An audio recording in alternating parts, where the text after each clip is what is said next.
Buenos días de nuevo, este es Orlando Izaza con ustedes y les invitamos a que vean nuestro programa de hoy que va a ser muy importante. This is Vecinos, Neighbors.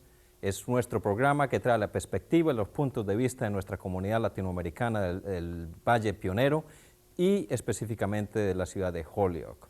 Please watch us today. We're going to have a rather important event for us. This is a young man, a student in his first year at Holyoke Community College. He's a student of media, and he, as his first project, dedicated his efforts to know a little bit more about another one of our people in the community, City Councilor Diosdado López. So on both counts, this is quite important.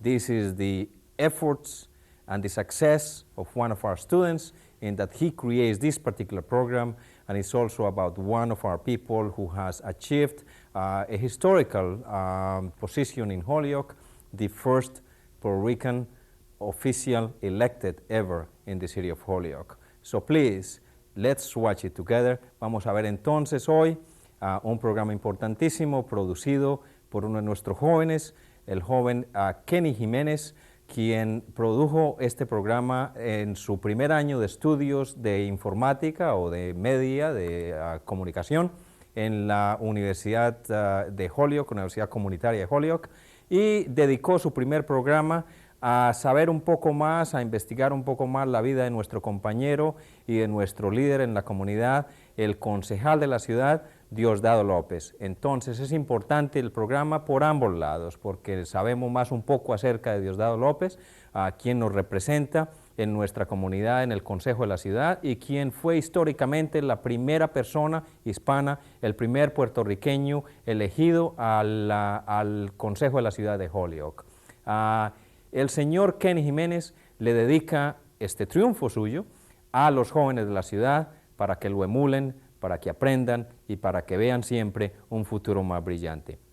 Tenemos también hoy un poema dedicado a la comunidad, a la juventud y leído por Yolanda Nouge. Disfruten ustedes entonces de nuestro programa, veámoslo entonces. Hi, my name is Ken Jiménez, and I'm a student at Holyoke Community College. I just did a documentary on Diosdado López. It was a project for my video class. And I was looking for someone that represented the Puerto Rican community. And it was hard because I didn't know much about Diosdado López. But as I looked around for somebody with a lot of influence in the Hispanic community, I found out a lot about Diosdado. So I went over to his work and I asked him if I could do a documentary on him. He said yes. And like I said, because he had a lot of influence in the Hispanic community, he was present in every issues that were thrown in the Puerto Rican community in Holyoke. So I wanted to talk to him and do the documentary on him. I was thinking, using the video, like I wanted to show people about this man that was working within their community, and young kids, teenagers, that a man like that, he's only a young man, 28, 29 years old, and to come over from Puerto Rico and do what he's done so far is incredible. That he was a positive person to look up to, and that was my intent, to show people that Diosdado López influenced me to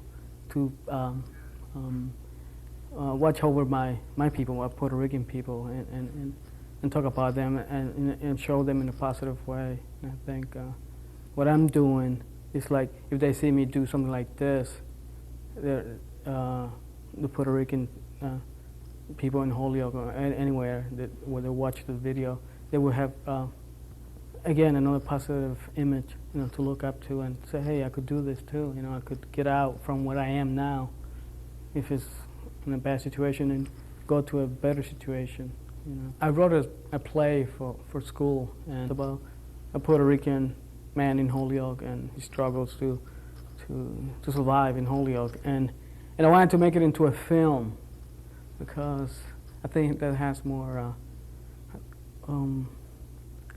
Because for me, that's what I wanted to do. Work in film more than in video, and hopefully, maybe I will be able to do that. And do it and film it in Holyoke, and use people from Holyoke, to be involved in the project too. There is a big future for the Puerto Rican in communication. The thing is, there's a lot of locked doors that we must open, And that's it. And I think it has to start with somebody like me, or somebody else, like that would like to go into that field. And if they see me doing it or somebody else doing it, more people will get involved, and eventually we're going to knock that door down and make films or videos in a positive way, instead of portraying the Puerto Rican in a bad way. You could see them in a normal way like anybody else, a lawyer, a doctor, a construction worker, a custodian, doesn't matter, just that we are not all bad people. We have good and we have bad, so that's why I want to do this more, I guess. At this point, I'm like trying to get people involved in it. Maybe if they get involved more, we could open that door. Maybe one person like me could just help, open the door. But you need more support. One person could throw out the idea, and do something, but you need the support of the people behind you to go, keep going forward, and like I said, open the door a little wider, and we could go in there and do something. Because I watch a lot of films. I've taken many courses in filmmaking, and I don't see a lot of involvement within the Hispanics. I haven't opened doors yet, but I'm trying to get people involved. Maybe by them watching my video, they could get involved, not just in making videos, but watching Diosdado do what he did. Maybe get them involved in politics or anything else that they would like to get into. But for myself, I want to go further into filmmaking and get more Puerto Rican involved in filmmaking, and like I said, show a positive image of us, up on the screen instead of that bad boy image all the time. Well, the message is that if I could do it, like I came from Holyoke, I was raised in Holyoke, and I did a lot of stuff that I shouldn't be doing, but I thought too, and I always wanted to do this. But I felt like I could not do it. For some reason, I just felt like it wasn't for me, for this Puerto Rican man to do this.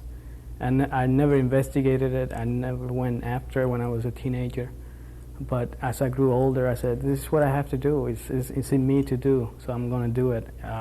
No matter what I have to go through, no matter what humiliations or whatever it is that I have to go through to do it, I'm going to do it. So if they see me do it, and if they feel like they have to do it or they want to do it, they should go and do it. Not to be afraid.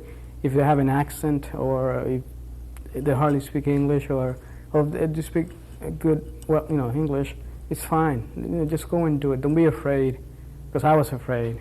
Just don't be afraid and do it, because you're there for yourself, not for them. You're there to do something for yourself and in the future maybe for the Hispanic community too.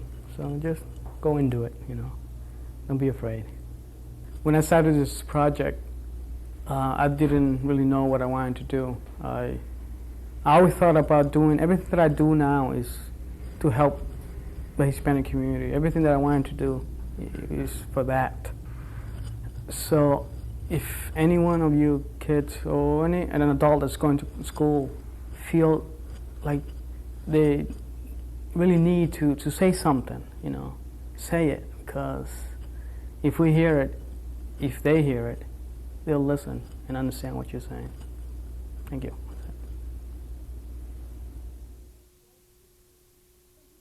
Everybody's talking about drugs these days. Some people take drugs because they have problems, but drugs don't really solve anything. My friend brother ended up in jail because of drugs. Besides that, I heard drugs really mess up your mind. And your body. Yeah, but I also heard drugs are fun. That's what some people think, but drugs can also kill you. No kind of fun is worth that risk. I made up my mind. No drugs can control my life. This is just a commercial. Your life is real. Don't let drugs control your life. ¿Usted vota?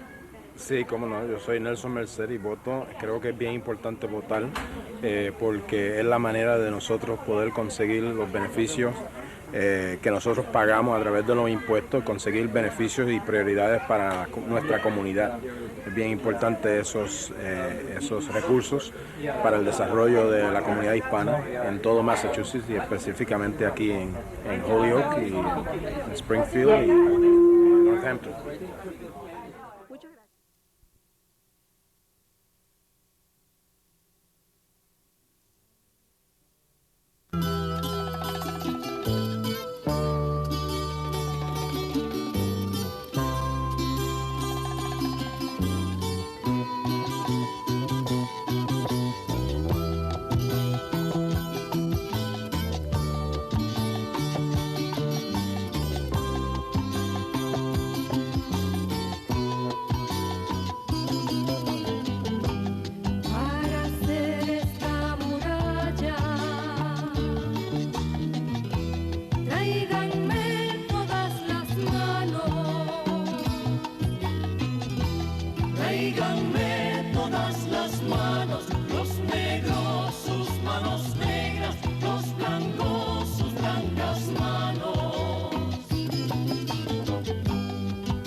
I was born in Puerto Rico, in the north side of the island, in Vega Baja or Vega Alta, Puerto Rico.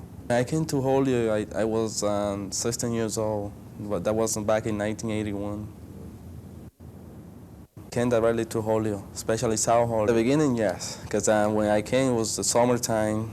I came in May 28, 1981, so it was the summer. At that time, I was a little bit afraid because I didn't know anyone. That's my family. Back in 81, when I came to Holyoke, 2 days after, I think I came on a Thursday, and then on a Sunday there was a big fire. Oh, a real big fire. So, I saw that there was a lot of problem. There were some gangs, people fighting each other, and there was a lot of destruction going on. I wasn't used to be in that type of atmosphere, environment. My first year, I was in the bilingual program, so I struggled, and then I went to the regular program my last year in Holyoke High. Well, the first year was a little bit just to get to know the teachers, get to know my counselor. So I think that I did it because of my counselor, my teacher counselor at that time, Mrs. Feliciano and Mrs. Guzman. So they were on top of most of the issues, on top of most of the education background. So that will help. That helped a lot. And so I spent 1 year in the bilingual program, and then I went to the regular program. At the beginning, it was hard to understand. Some of the teachers weren't too fast. But after I catch up, it wasn't any problem. Some of my colleagues in the class, they were having F. When they were taking the test, F, and I was having C, so I thought that I was doing better. Having to work double, say, well, I'm doing okay. When I finished Holyoke High in 1983, the summer, I went to UMass for the Upper Bound program. So I spent like 7 weeks down in UMass for the summer, just to see how I would feel away from home during the summer, because then September I started UMass. So I went to UMass. The first year was a little bit out of control because I was going to a campus with 25 plus people. I was shocked. I said, I'm out of my territory. I mean, it wasn't that easy the first year. The bilingual program and some of the teachers and some of the tutors also help a lot. You have to take any opportunity. I mean, when you go to a campus like UMass or anywhere, you have to go for anything. I mean, if you want to succeed, there's no other way. I came back to Holyoke. I started working as a part-time with the Children's Museum in Holyoke. Then I took another job with Gandara Mental Health Center as a program supervisor. I spent there like 9 months because I want to be in Holyoke most of the time. So I took another job in Holyoke. And since that time, I have been working in Holyoke. So I want to show that if I made it from South Holyoke, the flags, anyone can make it. I mean, you just have to work hard and do it. I mean, I don't come from a rich family. I'm poor. I mean, there's 8 members in my family. It's not easy to deal. My mother and my father are in Puerto Rico. I was here with my brother. So you just have to deal with what you want to do and be 100% behind yourself. Have some confidence and faith. For some reason, I don't like those type of awards. I mean, I prefer to be there, work with the community, and see other people that need some type of self-esteem, motivation. I think that I don't need that. I think that I'm motivated enough to continue working in the community. But I mean, people want to give it to you, so it's hard to say no to them. But I would like to see other people down in the community that are doing other jobs. I'm working with teenagers, I'm working with families. So I prefer to work with those people and also give the award to them, not to Diosdado López. New Bridges is a project that is a pilot program for 3 years. What we're trying to do is work with Latinos, teenagers in Holyoke, to see how we can come up with a program that will work for the Latinos throughout the nation. So basically, we're working on substance abuse prevention, our culture, and how to better yourself in a way.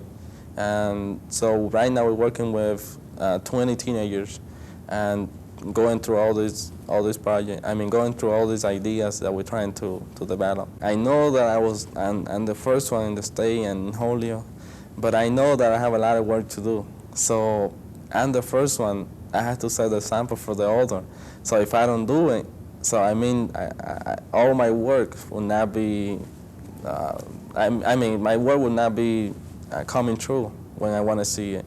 So I need to work hard and work with my other members on the board and see how we can work together and get the Hispanic to be more on top of the issue that we for some reason are not dealing with.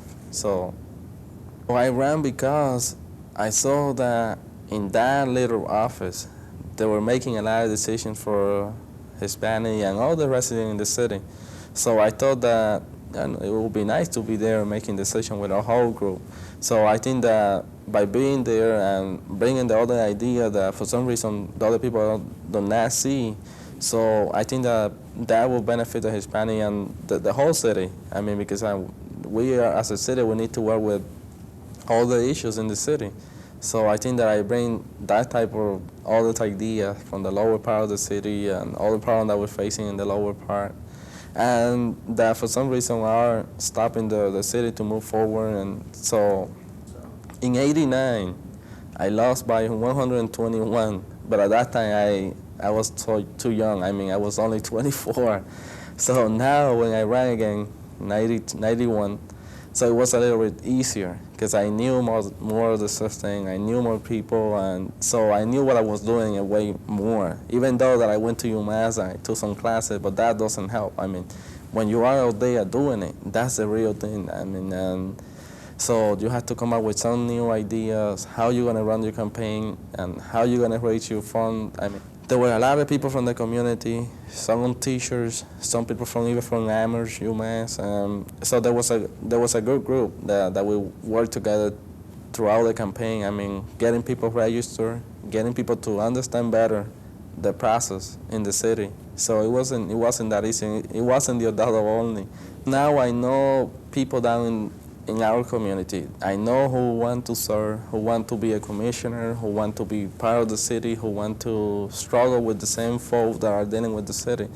So I think that by having that and probably running some other Latinos or minorities for that boards, I mean for any seat, any open seat, I think that will help the city, because there is no way that we will move forward without working together. So we need to start working together, and I think this is the beginning. Hopefully there will be some other Hispanic running for office, or Afro-American, or other minorities, and that I think that's a great aspiration to see in the future. So it's hard when you get called from anyone in the city. They want you to do something, and they want you to act, I mean, the next day. So sometimes it's not easy to do that. I mean, what I do, I just go back and find all the facts. And even though that the person called me, I don't think that the person is lying to me, because I know I need to do my homework, so to make sure that I'm doing what is right for the city. So when I get a call, so I just call, I just find all the information, and then I will get back to the person. I'm going to do this and that.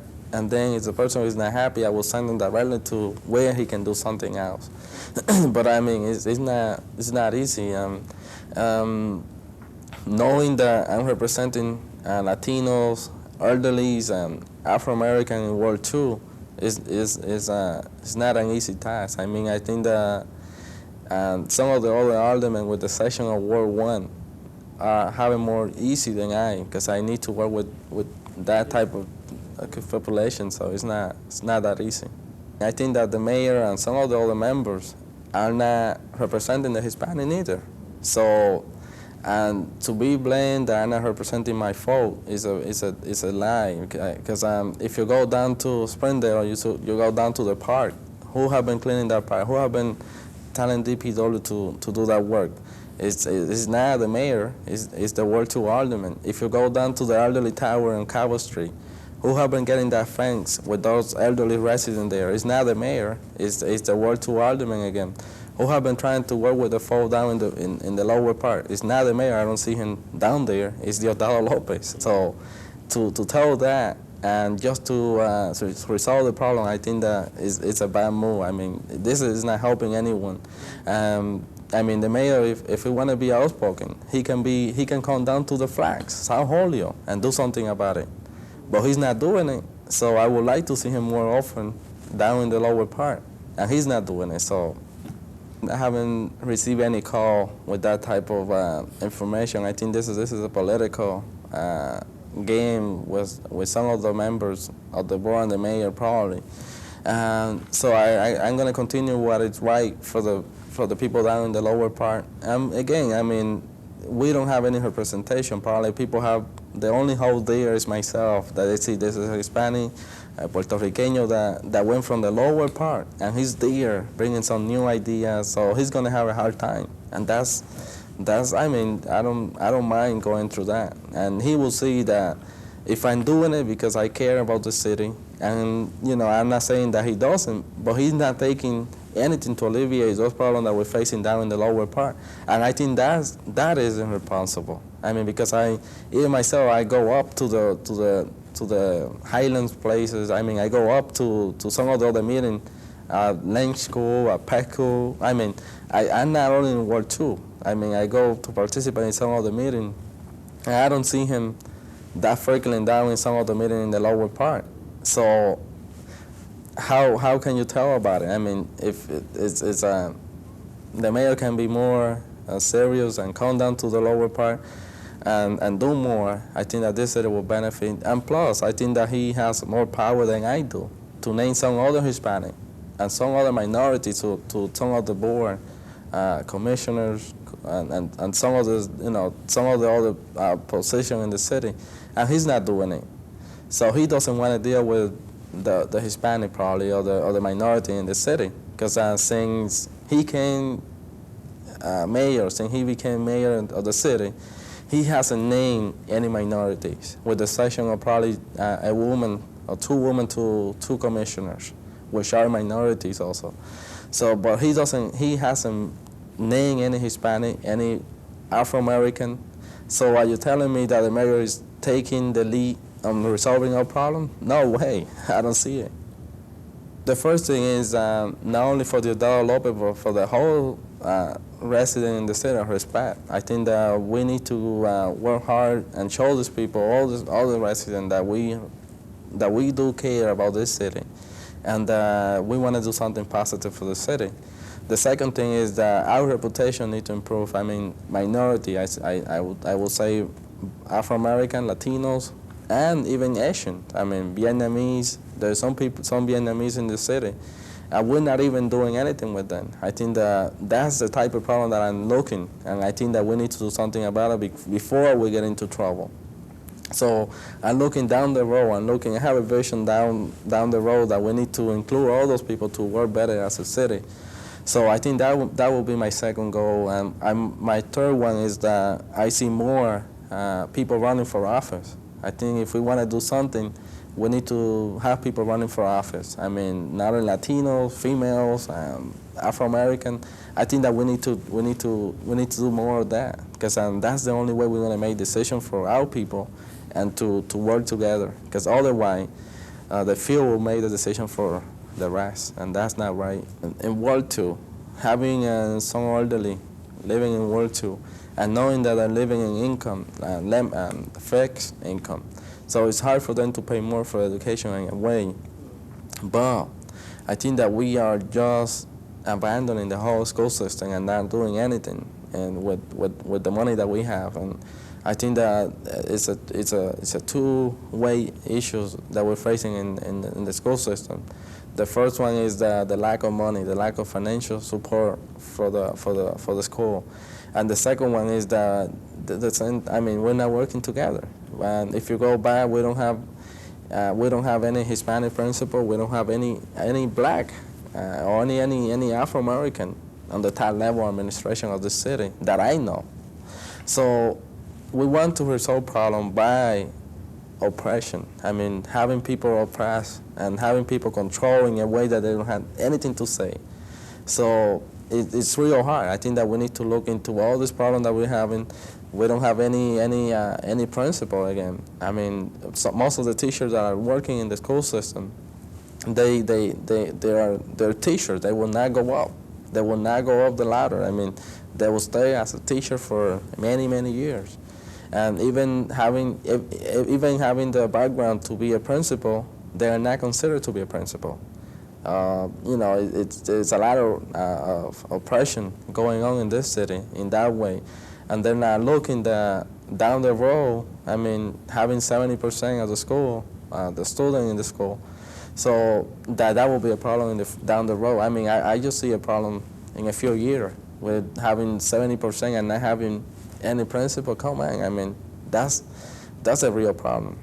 The bilingual program work. It all depends how you do it. I mean, right now we don't have the money. I mean, until recently, just a few months ago we got $3.something million to house the school.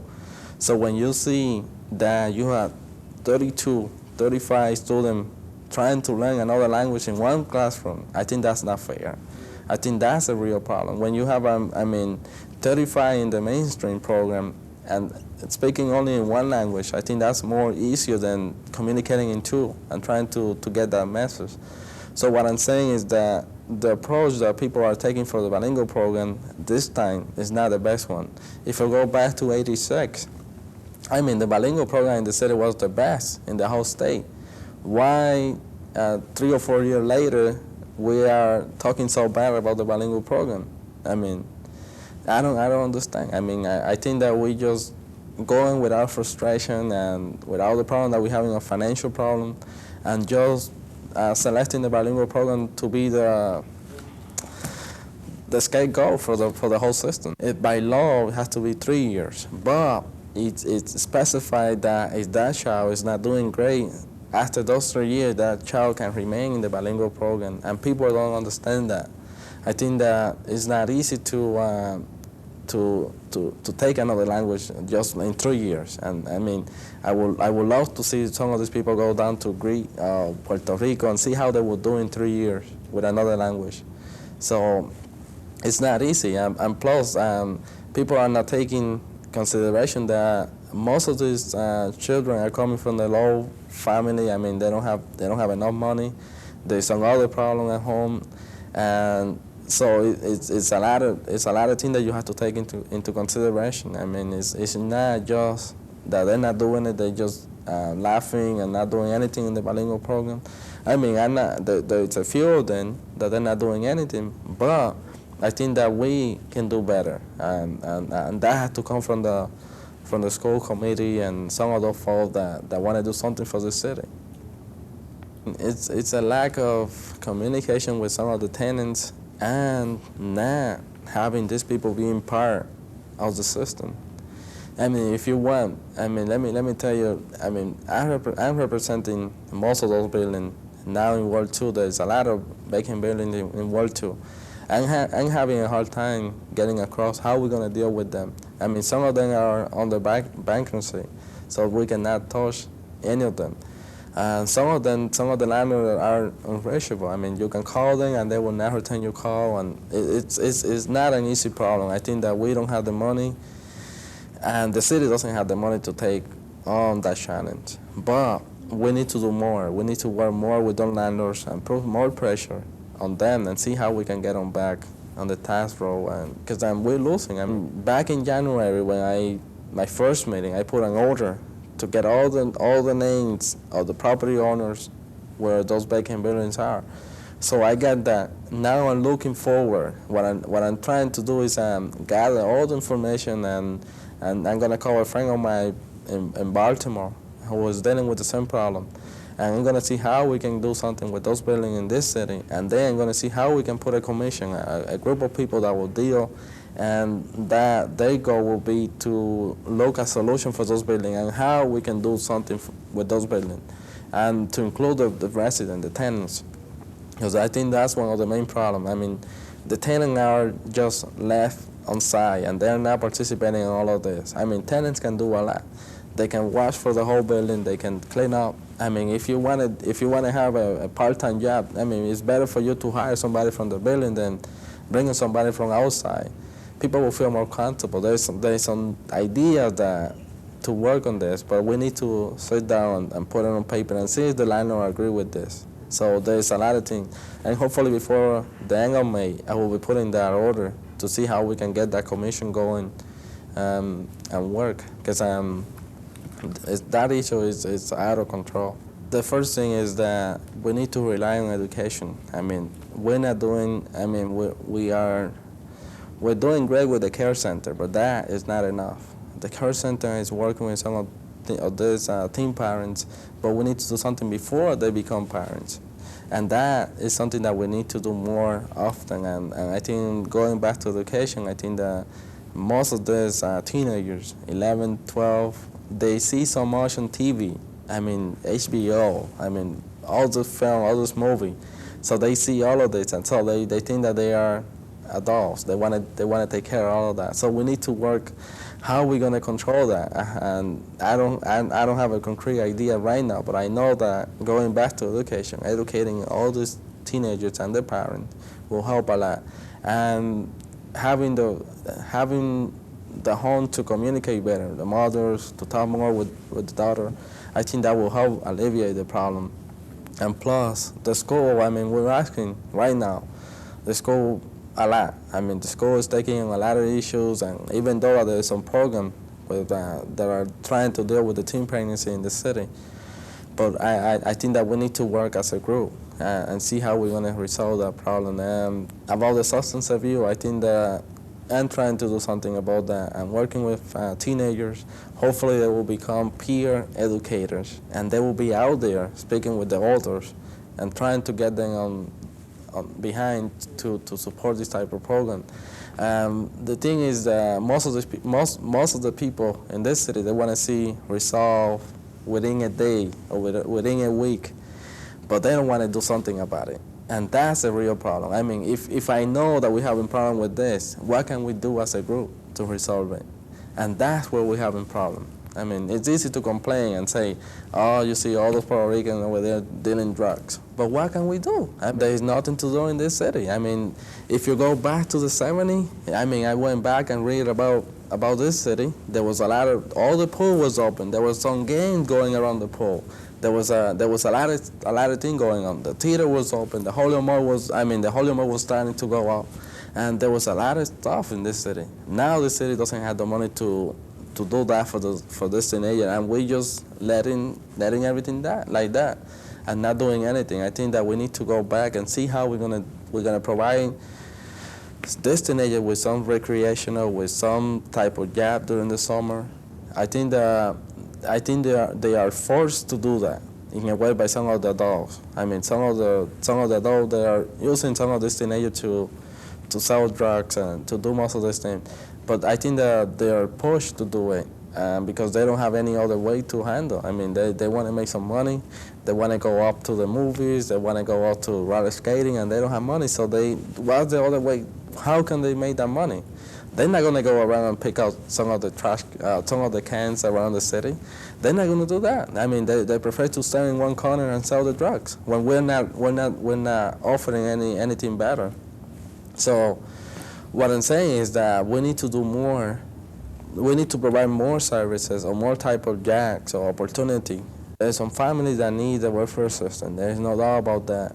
But there's a lot of Hispanic, and not only Hispanic, there's a white, I mean, there's Afro-American that are taking advantage of the whole program. I think that by having a program that requiring people to work after probably 5 or 6 years or something like that, and even probably there's some idea that the program can work. I mean, if you want to help the family, you have to be able to provide that family with some type of help when they find a job. But the welfare system, what they do now, if let's say you are in welfare, you find a job tomorrow, they're paying you $5. They don't give you an insurance for your family. So the welfare will call you right away. So what I'm saying is that the system is pushing people to steal, to get away with whatever they can. And that's not right. I think that we need to work more fairly for everyone and do something that will benefit the whole nation. I mean, because the whole nation is not doing great with the welfare system. I think that it's keeping the Hispanic and most of the folks that are on welfare, I mean, they're not moving. They're still, I mean, there's a lot of families that have been in welfare for 8, 10, I mean, generation. I mean, and that's a real problem. We as a city, I think that we need to work more with the state rep, with the state representative, and with the state senate, and see how we can do better with that. I think that all the changes have to come from Boston. We as a city, we can make suggestions to them and see how we're going to work. I mean, and the whole state can benefit by having some of the colleges working with the welfare recipient, and some of the factory can do the same thing. I mean, the whole state can do like a whole factory to have people work as a welfare, and then after certain years they will become self-sufficient, and they can get off. I mean, well, the organization is not that great. It's sad to see all of this happen. I'm afraid that we're running a city with a lot of diseases, and we're trying to do something, but we don't have the resources. I mean, if you go to City Hall, you see the Hall Department. How many people are working there? How many can we get to translate all that information and to be out there doing rallies and to pass out that information? We're not doing that. I mean, we're having a lot of problems, and the state is not helping us also. So it's a two-way problem. I mean, the state is not helping the city cannot gain some money. So how can we deal with the problem? I mean, I'm talking about a lot of the issue with money, but I think the reality is that if you want to educate a person, that takes some money. So, and that takes some flyers and brochure videos and all this type of information, but we don't have the resources to do that. And I think the state will have to do something more about this problem, because it's not only cities. it's not only Holyoke that is facing this problem, it's the whole state. If you go to Springfield, if you go down to Jersey, they're having the same problem, Boston. So we're having the problem throughout the whole nation and we're not, and the state, and we're not doing much. I think that we need to look very carefully how we're going to approach it and get those people to understand better the problem and to take care of themselves. Because otherwise, it's not going to happen. Definitely, I will be running, I will be spending a lot of money to get reelected. I think that so far I'm doing great, and I hope to accomplish a lot for the city of Holyoke and to work.